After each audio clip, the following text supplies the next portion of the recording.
Testing, 1, 2, 3, 4. Testing, 1, 2, 3, 4. Hello, I'm Diana Konecki. I'd like to present 2 readings of an upcoming book that I'm planning to publish in June.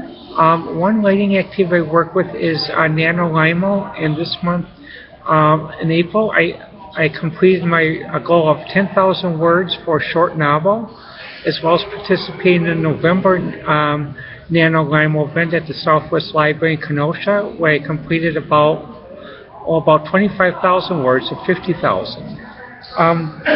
One of the readings is a current one that's written this today. It's called Thought A Thought for Today. I decided to dress like I did when I first went to Florida to join Sandy, except with my black thigh-high boots instead of my gray booties. Matching Mazzoni floral orange print top and miniskirt with orange tights from WeLoveColors.com. As I was packing glasses and glassware in the apartment, I felt a new vitality in regard and escape from the oppression and harassment that I've experienced the last 3 years. In a way, I can escape the way people felt like an escape from Salem of 1690. Went to Parkside for an early meeting at 11 a.m. I had a bunch of Black Forest ham, cookies, Starbucks. I thought the meeting was 11, but actually is at 1. With it, I was able to record some thoughts, and some of the people I saw, I had some nice compliments, even some nice hugs before I arrived at Parkside. Finally, free to be me again. Deb, Lon, and Brian, others with me. The best health recovery I've had in a long time. P.S. My nails are neon orange to match my outfit and mood. Vitality to speak out on webcam publicly in regard to the Baltimore incident and to others. I'm feeling the best I've felt in a long time. Freedom of choice, and I like being fashionable as well as in addition to wearing jeans and leggings. I'm glad I left the apartment in a toxic apartment building early. A new chapter beginning. Meow, the cat in the red high heels. A reference to when I used to perform at open mic and when I used to do open mic performances in Florida with Sandy. The second reading is from Author's Day when I was at Barnes & Noble a few months ago on April. Is untitled. Today at Barnes & Noble, Author's Day, I met new people and friends who have inspired me and to look forward again. An inspiration was 5 of the 9 of the group who left the Humerites, a sect of religious socialism and one bank account for 100 members of the cult.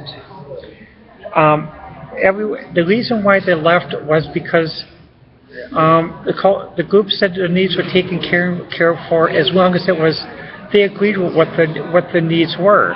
There's no freedom of choice. As we met, we talked quite a bit. An important thing is interesting.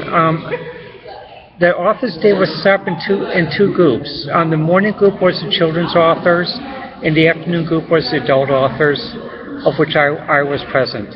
I came in the early morning. Joel and Connie and a few others were there, and as Joel was talking with the new group when I came in, we formed a circle and we actually had a chat. And I asked them what their book was about, and they told me about how they wrote a book of Escape from the Humerites, and a second book of what happened when they told the truth about the consequences and the harshness and the courage they had to face to live them, be themselves, also to escape from a religious socialist environment. It sounds like an oxymoron, but it's not. Essentially, one group controlled the money of 100 people. The group had multi-million dollars in assets, but the women of the group they made them to live very poor, like church mice, and almost also to begging.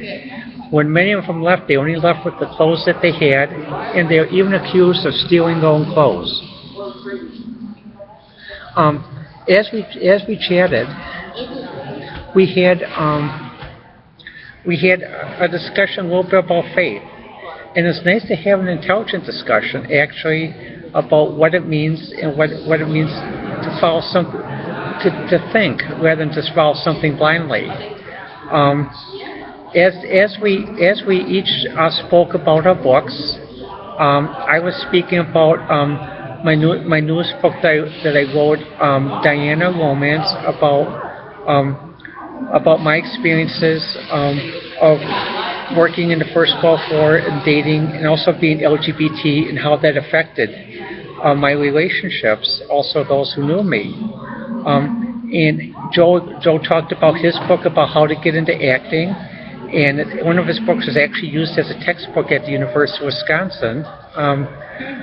Joe, some of you may not know him by his face, but basically he's the voice of the Pillsbury Doughboy, and also does the voiceover for the Glade commercial as well.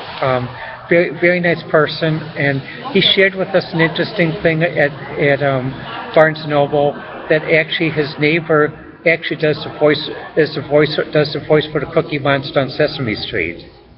But as we spoke, each of us gave an introduction of what our books were and our experiences. Finally, the 5 of the 9 from the Humboldt group was to speak. And when they spoke, is very moving. There were many questions, and everyone was glad that they had the courage.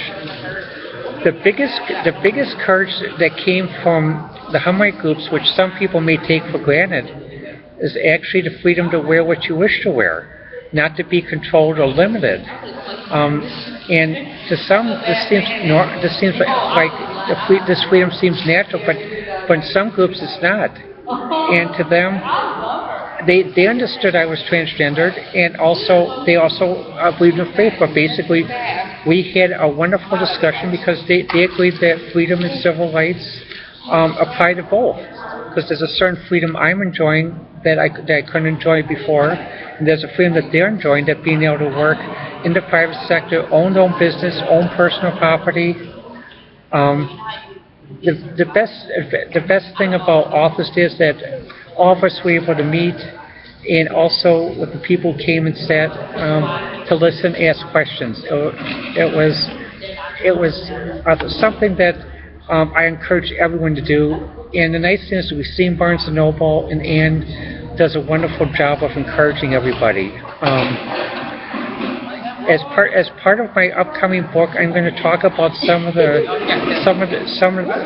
blue highways I traveled around the country with Sandy, and also some of the people I've met along the way, including those in Kentuckiana, some in the South, and also some that Sandy and I met basically in the western part of Wisconsin when we went to Devil's Lake, as well as people I've met after Sandy's death, with Deb, Lon, and others like that.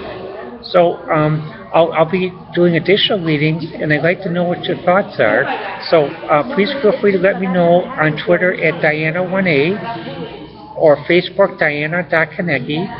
But Diana1A I think is easier to remember on Twitter. Well, I'll talk with you soon. Thank you.